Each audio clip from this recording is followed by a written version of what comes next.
Ito ang Wow Trending. Mga kasama ni Paulo Tantoco pinangalanan na. Una, TV host Jarby Ryan Lisaba aka Kaladkarin, Broadcast Executive Anit Gozon Valdez, Cebu Representative Duke and Tourist Secretary Cristina Garcia Frasco, Senate President Chis Escudero, First Lady Liza Marcos at ang asawa ni Pawi Tantoco. Sa wakas, lumabas na rin ang balita sa pagkawala ng isa sa mga kasama ni First Lady Liza Marcos na si Rostan Commercial Corporation Executive Paulo Tantoco. Ito ay dahil na overdose sa paggamit ng Coca-Cola. Sa pagresponga ng mga pulis sa kwarto ni Tantoco, nagulat sila sa kanilang nakita na meron daw mga white powdery substance at hinihinalang ito daw ay cocaine. At ayon pa nga sa lumabas na balita, kasama si Paulo Tantoco sa entourage government-sponsored activity. Ito ang screenshot sa video na kung saan ay huling hapunan na ni Paulo Tantoco kasama si First Lady Liza Marcos. Ayon pa nga kay Vice President Inday Sara Duterte na matapos na pumutok ang issue na ito sa US para daw matabunan o i-divert ang issue ng pagkamatay ni Paulo Tantoco, kinidnap nila si former President Rodrigo Roa Duterte at dinala sa The Hague, Netherlands. At ang ikinagulat din ng mga netizens ay bakit hindi ito binalita ng mainstream media sa Pilipinas. Binalita nga ito ng GMA News noong March 10 pero dinilit nila ang video. July 13, binalita na naman nila ulit pero deleted na rin ang article. Nagbigay nga ng kanyang komento ang dating journalist na si Jason Sa. Ayon pa niya, if I were a news director, manager or broadcast network today, I will assign my reporters and producers to do enterprise stories on the subject of coke overdose by getting behind stories on the dinner at Filipino Resto in Los Angeles at the Bel Air gathering of non-Filipino personalities. I will send and full electronic news gathering engineering crew and special event team to the Hollywood, LA country to investigate reportage at ang posible na mga resource person interviewees. Sila si TV host Jarby Ryan Lisaba aka Kaladkarin, Broadcast Executive Anit Gozon Valdez, Cebu Representative Duke and Tourist Secretary Cristina Garcia Frasco, First Lady Liza Araneta Marcos at ang asawa ni Pawi Tantoco. Ayon pa nga sa mga netizens sa kanilang komento na literal na moment before the tragedy, bakit hindi focus ang investigasyon sa mga kasama? I'm sure na may alam naman siguro sila sa nangyari unless na wala talagang balak na magsalita si Chis Escudero. Wala yan sa administrasyon ni Bangag. Tingnan nyo, tatakpan yan ng ibang issue. Bukas may pasasabugin na naman sila na mas malakas na balita tungkol kay Duterte. Ililihis lang nila ang atensyon ng mga tao. Sara, dahil dito sa akusasyon nila na si BP Sara daw ay nag-fake news nung binabalita niya yung overdose incident na yan. No? Samantalang, sabi nga natin, imposible naman na Vice President, hindi siya makakuha ng impormasyon.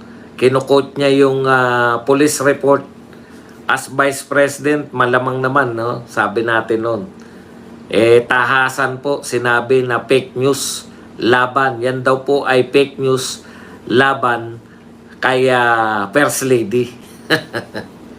At ang nagpapakalat daw po ng fake news ay walang iba kundi si BP Sara.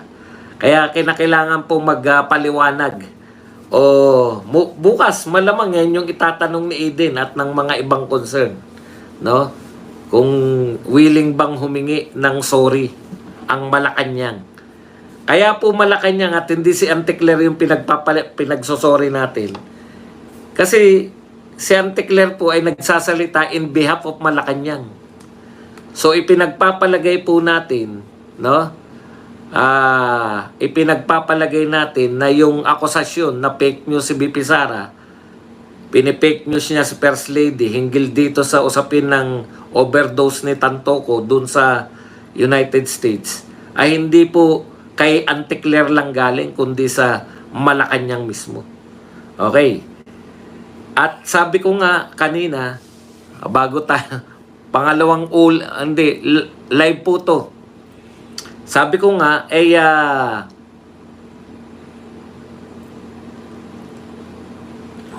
ang dami pong katanungan na lumalabas ngayong nalantad na sa atin na totoo pala yung sinabi ni BP Sara. Siyempre, marami po naunang nagsabi kay BP Sara, pero iba na po pag Vice President eh.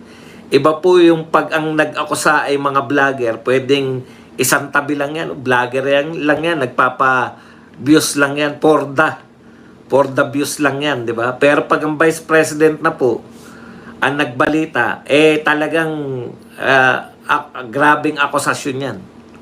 Okay.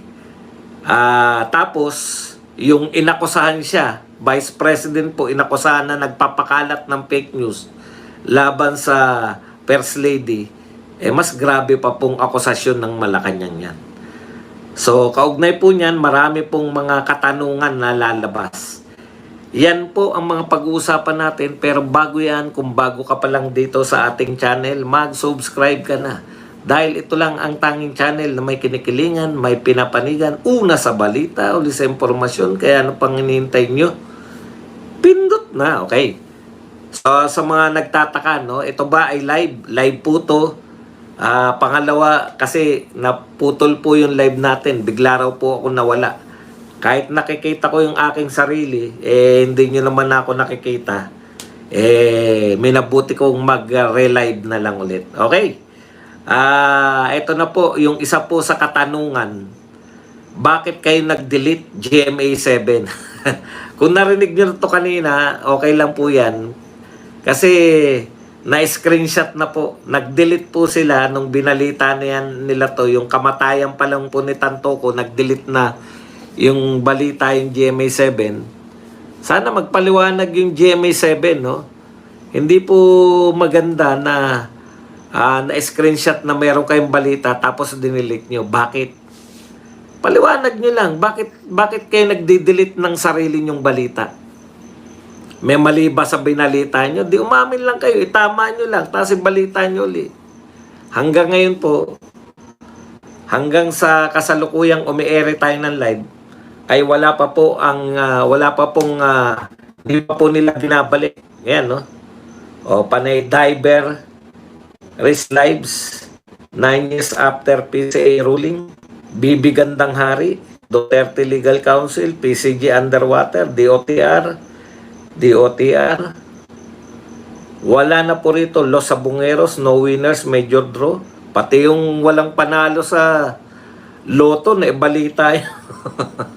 Pero eto, napakahalaga, hindi nyo binalita, no?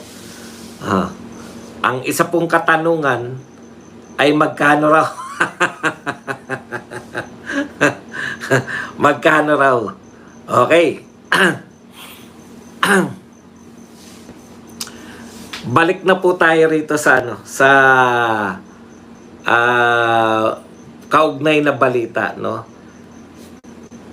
Ulitin natin tong tinatalakay natin kanina. Total, buburahin na natin yun. Ewan ko kung hindi ko pa nabura o nabura ka na. Ito po yung may kaugnayan nga rito sa... Kailangan pa natin paniwalaan ang mga ganitong klaseng istorya. Okay, ito muna. Matapos akusahan noon ni Yusek Claire Castro si VP Sara ng fake news, sa wakas lumabas na ang opisyal Teka muna, ang dami nakabukas. Pakinggan po natin, ha. Ito po yung sinabi ni BP Sara na fake news daw. Ha? Ito po, sinabi po to ni BP Sara bilang isang halimbawa sa sinasabi niyang scapegoating. Ang akusasyon ni BP Sara, kada mayroong malaking anomalya, no? Kada mayroong malaking usapin, imbis po na harapin ng gobyerno ni Marcos, ginagawa niya, nagke-create siya ng panibagong issue para ma-divert yung usapan. Ang termino nga niya sa ma-divert, scapegoating. Sanay na sanay po yung admin. No? So, hinalimbawa niya yung pumutok po yung issue ng anong tawag doon, nung budget, na mga blankong budget. na mga pinalaking budget. Ang laking issue po niyan. Bigla sila nagsampa ng impeachment. Di ba? O yun yung panabla. Siyempre, pag-uusapan na yung impeachment. O scapegoating po yan. Pero ang laki na pong ano nun. Ang laki, ang laki na po ng issue yun. Yung tungkol po sa 2025 budget. Natabunan po yan ng biglaang pagsasampa ng impeachment. Hindi po pagsasampa, yung pag-aproba ng 215 congressman at nagpasa sila na impeachment complaint sa Senado. Yun na yung pinag-usapan tungkol na sa impeachment. Nawala na issue ng GAA. Nawala na issue ng problema sa budget. Tapos, eto na nga, no? Pakinggan natin si BP Sara. Ito pa yung halimbawa na may kinalaman po ngayon sa pinag-uusapan natin. Pakinggan po natin si BP Sara. Thank you very much muna kay Bimbo Hernandez na nagbigay ng $9.99 na pangkape. Nung nagkaroon ng malaking krimen sa Estados Unidos na merong namatay dahil sa drug overdose, at kung makikita ninyo doon sa police report ay nandoon ang pangalan ni First Lady. Okay. Nung nagkaroon ng malaking krimen sa Estados Unidos dahil sa drug overdose, makikita raw sa police report na nandoon yung pangalan ni First Lady. Yan yung sinabi ni BP Sara. Tuloy natin. Lisa Marcos na isa sa mga tao doon sa loob ng kwarto kung nasaan yung tao ay nag-overdose sa suspected drug overdose sa hotel room, at ang daming nakikitang white powder substance na sinabi doon sa police report ay suspected cocaine din, ay bigla nilang kinuha si Pangulong Duterte. Okay. Eto yun, no? Yung diversion o scapegoating nila. Classic na pag-iiba ng malaki pong issue yan. May krimen na naganap. Hindi pa nga natin alam na kasama nila. Ang buong akala ko nakiparty lang o nagkita-kita lang sila doon sa US.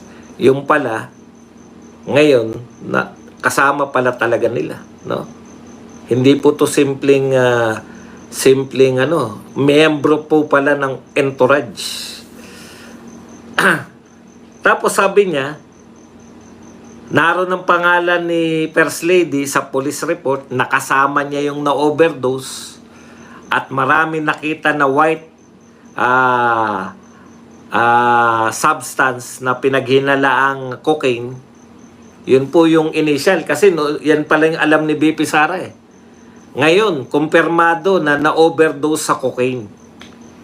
So yung mga kasama niya, yung mga yan, no? Mga kasama niya sa panghihikayat, official entourage, na manghihikayat sila na mga kababayan natin at mga Amerikano sa Philippine International Film Festival.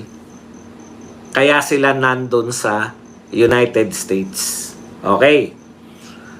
So, sinabi rin ni BP Sara, para malayo sa issue, scapegoating, kinidnap nila si Tatay Digong. Yan po yung scapegoating nila. Nawala na po yung issue. Di ba? Nawala na bigla yung issue. Dahil, siyempre, ang laki ng issue nung pagkidnap kay Tatay Digong. Yun eh. Okay. Pakinggan naman natin kung ano yung sinabi ni Auntie Claire at that time na sinabi yan ni BP Sara. Sa kanya pala nang galing ang fake news. Tignan niya, sabi, sa kanya pala nanggaling ang fake news. Matulain po talaga yung mga boses nito eh. Naalala ko lang si Amik, meron silang radio drama eh. Kasama ba to Amik si Auntie Claire mismo na umaarte sa boses? Kasi mukhang artista yung boses niya eh. Tuloy natin. Sa kanya pala nanggaling yung fake news. Yung akusasyon niyang fake news ay yung akusasyon na yung sinabi ni BP Sara na may malaking insidente o krimen na naganap, overdose, fake news daw yun. Tuloy natin. Siya pala ang source ng fake news na ito na pinapakalat laban sa unang ina, sa First Lady. Unang-una po, Siya pala ang source ng fake news na pinakakalat laban sa First Lady. Ewan ko po pa, gumaganon talaga yung ulo niya Pag kasi ganyan po yung yung parang inuuto mo yung mga kausap. Siya talaga yung source ng fake news. Panoorin niyo po lahat ng dilawan ganyan. Si Risa Ontiveros, sinasama nila yung yung galaw ng ulo para makakumbinsi. So, inakusahan mong fake news si BP Sara at pinipake news niya si First Lady. kailangan pa ba natin paniwalaan ang mga ganitong klaseng istorya? Ayun. Kailangan pa ba nating paniwalaan? Kailangan pa ba nating paniwalaan ang mga ganitong uri ng istorya?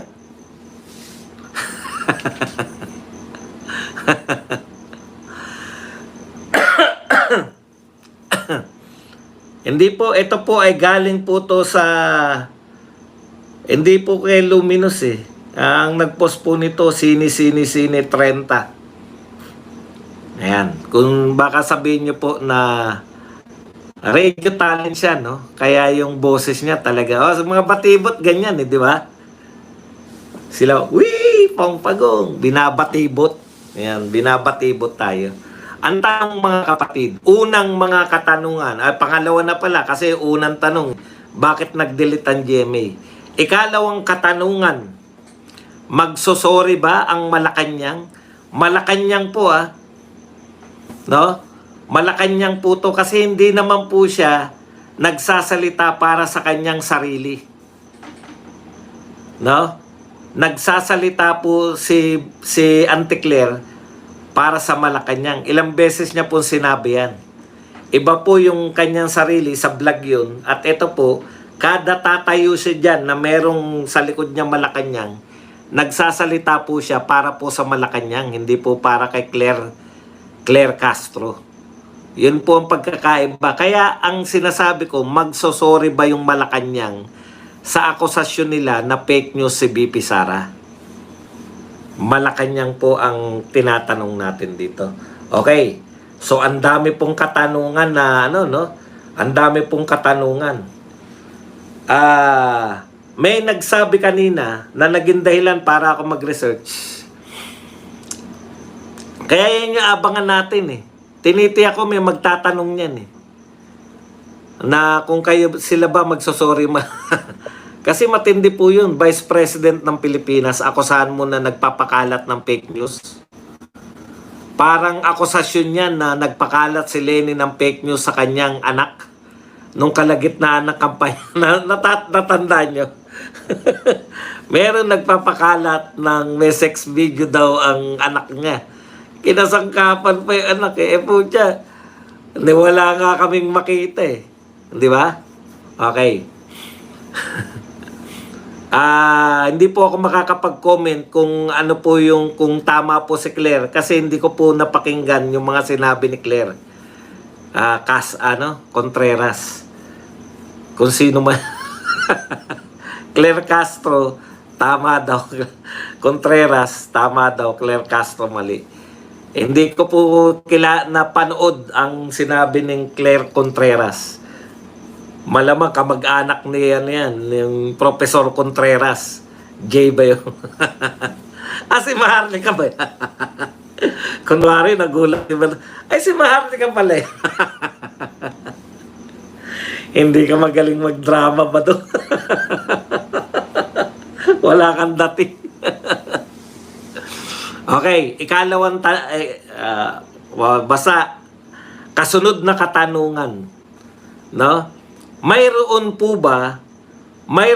bang pagkakasala sa batas ng United States of America yung mga kasama niya doon sa hotel na yon? No, teka pala muna.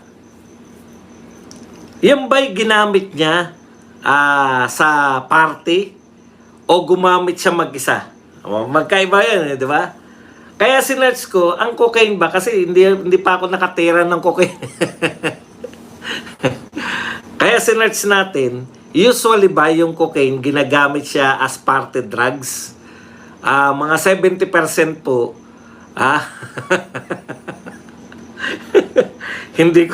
hindi ko makuha na kunwari, hindi ko kilala ka. Okay. Sa ating research, almost 70% ng gumagamit ng cocaine ay for party. No? Ayan. So, sa party-party, magkakatumpok sila, doon po nagagamit yun. So, talagang usually, yung usual, bihirang-bihira po yung nagsulo. Pero kung pakikinggan natin si BP Sara, nakakalat Nakakalat yung white substance na pinaghinalaang cocaine doon sa kwarto na magkakasama sila, nagpa-party-party. So malamang talaga ito ay ginamit sa party, hindi po sa ano. Ngayon, kasi kanina may nag-comment sa akin, sa US daw, bawal daw yung hindi mo ni-report o wala kang ginawa. So, ang alam ko, iba-iba po yung ano, iba-iba yung batas bawat state, di ba? Kaya ang sinerch ko mismo yung batas dito sa LA o sa California. Makikita po natin na sa California po, may batas po dyan. Hindi naman po yung nung kasama ka lang. Ito kasi yung katanungan ayon po sa aking research, yung host ng party, kung saan may na-overdose, yan may kasalanan. At ikalawa, kung ikaw yung nag-provide. O, dalawa po yan. Pwedeng ikaw ang host, pero iba yung nag-provide ng droga. So, yun po yung dalawa na yun ang pwedeng may kasalanan. Okay. Kaya yan yung katanungan natin. Sino yung host ng party na yun? At sino yung nagbigay sa kanila ng droga? Ipinagpapalagay natin na magkakasama sila. Kung hindi man sila magkakasama, dapat magpaliwanag na sila na hindi ako kasama dyan kasi maaga ako natulog. At tiniti ako sa inyo na yung mga kasama doon, pag pinaliwanag nila na, hindi ako kasama dyan kasi maaga ako natulog Tiniti ako sa inyo na hindi tayo maniniwala. Pinagpaliwanag pa tapos hindi naman tayo maniniwala.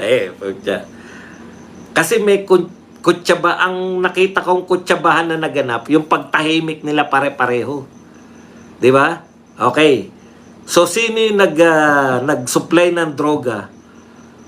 Hindi. Ipinagpapalagay natin na mayroong party place sila. Hindi kwarto, hindi mga small time yan Meron silang party place, hindi kwartong meaning ng kwarto na kwarto ng hotel na isang kwarto lang. Hindi. Kwarto for gatherings, kwarto para nagpa-party-party sila. Mayayaman, mga bilyonaryo alam nga naman magtiyaga sila sa kwarto na. Hindi po ganun yung kwartong sinasabi natin. Yung isang talaga yan, isang lugar na pwede talaga sila makapag-party. Pinasara nila yon, di ba? Maraming ganyan sa hotel Meron po talagang partihan Okay, anyways, sino yung nag-supply, sino yung host. Kahit hindi ka nag-supply, kung ikaw ang host, nakita mo yung check dahil host ka Bakit hindi mo pinigilan? Ikatlo, kung hindi na natin alam kung pang ilan na tong katanungan na tanong natin, ang isa ko pang tanong, kung naagapan ba, yan yung napapanood ko Yan yung napapanood natin na mga kabataan na tumira sila tapos may na-overdose. Anong gagawin natin? Natataranta sila. Dahil na-overdose. Pero kadalasan, tumatawag sila sa 911. Meron po bang tumawag ng 911? Nakita ba nila na nanganganib na yung buhay? nung kasama nila? O nataranta sila, hindi sila ayaw? Iba kasi pag yung mga bata, nataranta lang yan, pero matatakot yan, gusto nila mailigtas yung kasama nila. Sa mga napapanood ko, ganun eh. Tatagalan ng konti, pero maliligtas dahil tumawag ng 911. Tapos pagagalitan sila ng mga magulang, eto matatanda na to eh. At meron silang nakakahiya po pag lumabas. Di ba? Yun yung iniisip ko eh. Tumawag ba talaga sila ng saklolo? Or inuna nila na pagtakpan kasi hindi po sila mga pangkaraniwang tao. Socialite, First Lady ng Pilipinas, kung, ayan lalagyan ko ng kung naroon si First Lady nung time na yun. Baka naman may ibang pinuntahan. Hindi rin tayo maniniwala.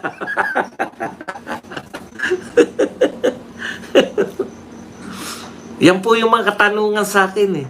Kung nakahingi ba sila ng saklolo, kadalasan po kasi alam nila eh. Kadalasan po kasi alam nila ng mga hospital, sa dami po na na-overdose, lalo na dyan sa California, marami pong addict na artista. Kadalasan alam nila yung gagawin nila. Pag sinabi, na-overdose, nag-cocaine kami. Alam na ng mga paramedics. Ang problema, kung napag-isipan nila na malaking iskandalo to, no? Manahimik tayo lahat, ayun po yun. Yun yung magiging problema nyo. Gaano katagal